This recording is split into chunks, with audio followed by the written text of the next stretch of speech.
कहो गरज कर हम हिंदू और हिंदुस्तान हमारा है। वंदे मातरम, जय श्री राम। मैं जितेंद्र वैस।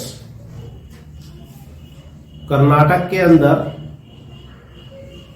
एक हिंदू युवा का कत्ल जिस प्रकार से किया गया है,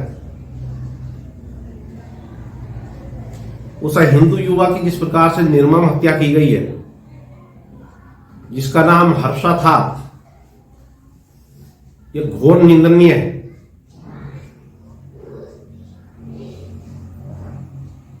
क्या दोष था उसका? एक कुरीति जो पूरे देश के अंदर अपना पैर पसारने का काम कर रही थी। हिजाब का उसने विरोध कर दिया। यह हिंदुस्तान है, यहां हिंदुस्तान संविधान से चलता है, यह शरिया से चलने वाला देश नहीं है। अगर किसी को इस प्रकार के कानून यहां चलवाने हो तो वो इस देश के अंदर रहना है, ऐसा विचार अपना छोड़ दे। ये देश संविधान से चलेगा, कानून से चलेगा। जिस प्रकार से हर्षा की हत्या हुई है, ये कोई नई घटना नहीं है। इस हिंदुस्तान के अंदर रहने वाला मुसलमान, इस देश का पूर्व उपराष्ट्रपति, जिसको इतना सम्मान इस देश ने दिया, वो कहता है कि भारतवर्ष के अंदर मुसलमान सुरक्षित नहीं है। नाचने गाने वाले लोग जो सड़कों पर घूमते थे, वो बॉलीवुड में जाकर के एक्टर हो गए, अरबों रुपयों के मालिक इस हिंदुस्तान के कारण हुए। वो भी कहते हैं कि इस देश के अंदर मुसलमान सुरक्षित नहीं है। शर्म नहीं आ रही? तमाम घटनाएं इस देश के अंदर ऐसी हुई है जिसमें उन युवाओं का कत्ल कर दिया गया जिन्होंने हिंदू हित की बात की है, जिन्होंने राष्ट्र हित की बात खुले मंच से करने का काम किया है। वो चाहे रिंकू शर्मा का विषय हो दिल्ली के अंदर, क्या दोष था? अयोध्या के अंदर बनने वाले राम मंदिर के लिए समर्पण निधि मांगने का काम करने वाला युवा था, उसका कत्ल कर दिया जाता है। तिरंगा यात्रा निकालने वाले चंदन गुप्ता का कत्ल कासगंज के अंदर कर दिया जाता है। कमलेश तिवारी का क्या दोष था?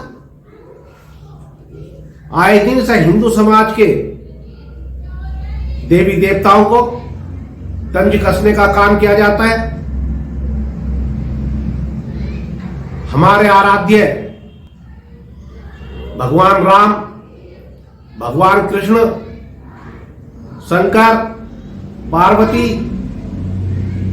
इन सबों पर तंज कसने का काम विधर्मी लोग करते हैं, तब किसी को कोई समस्या नहीं होती। लेकिन कमलेश तिवारी ने एक सत्य बात पैगंबर मोहम्मद के लिए बोलने का काम किया, तो इसी देश के अंदर कोई सा भी शहर, कोई सा भी क्षेत्र ऐसा नहीं बचा था जिसमें कमलेश तिवारी के खिलाफ विरोध प्रदर्शन ना हुए हो, जबकि पुलिस ने अपना काम कर दिया था।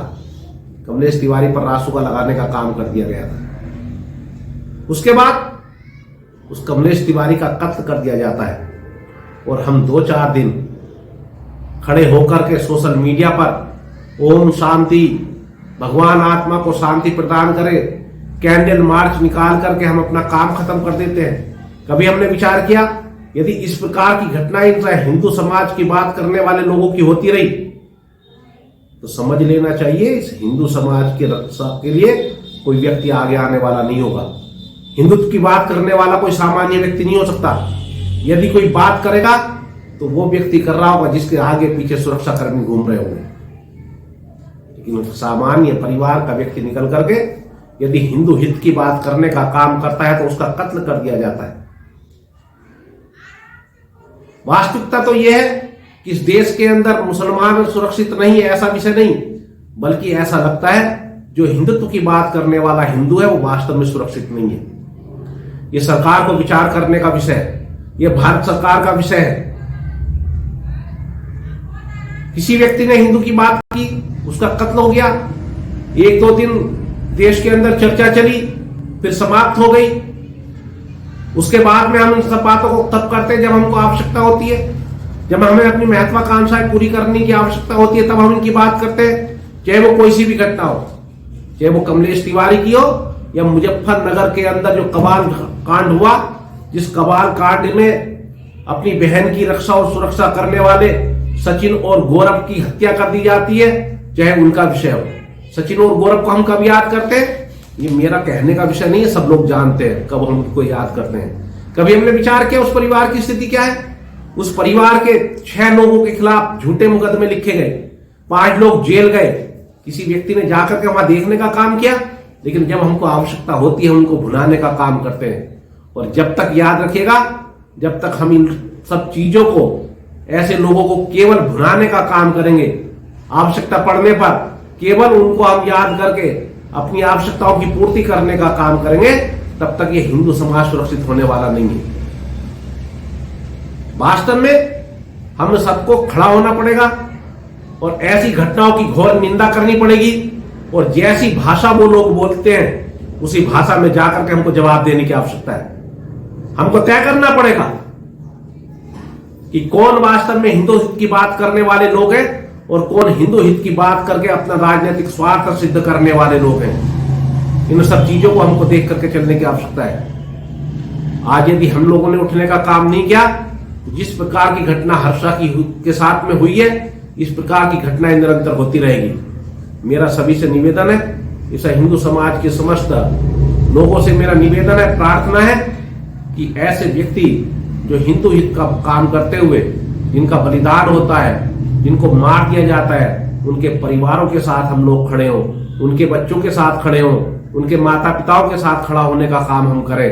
और सड़कों पर यदि उतरने की आवश्यकता पड़ती है तो सड़कों पर उतर करके हमको जो काम करना चाहिए, हमको वो करने में कभी संकुचाहट नहीं होनी चाहिए। यदि हमने एक काम नहीं किया तो हम सब समाप्त हो जाएंगे, धीरे धीरे समाप्त हो जाएंगे। हमारे दिमाग के अंदर जो गुलामी की स्थिति बनती चली जा रही है, वो लगातार बढ़ती चली जाएगी। हम जहां एक चीज पर केंद्रित होते चले जा रहे हैं, वही केंद्रित हो जाएंगे। और हमें करना क्या चाहिए? हम इन सब चीजों से पीछे हटते चले जाएंगे। तो मेरा सभी से निवेदन है कि ऐसे लोगों को जवाब देने के लिए जो हिंदू की कत्ल करने पर लगे हुए हैं, जिस चीज की भी आवश्यकता पड़ती है, जैसे भी आवश्यकता पड़ती है, उन सब तरीकों को अपना करके हिंदू हितों की लड़ाई लड़ने वाले लोगों के साथ में खड़ा होना चाहिए। और सरकार को चाहिए कि जो इस प्रकार के लोग हैं, जो खुलेआम विधर्मियों से लड़ाई लड़ने का काम करते हैं, उनको पूरी सुरक्षा दी जाए, उनके परिवारों को सुरक्षा दी जाए, उनके परिवारों की पूरी जिम्मेदारी सरकार लेकर के चले, तभी कुछ होने वाला है। अन्यथा तो इस देश के अंदर हिंदू हित की बात करने वाले लोग समाप्त हो जाएंगे, कोई बात करने वाला नहीं मिलेगा। भारत माता की जय, वंदे मातरम, जय श्री राम।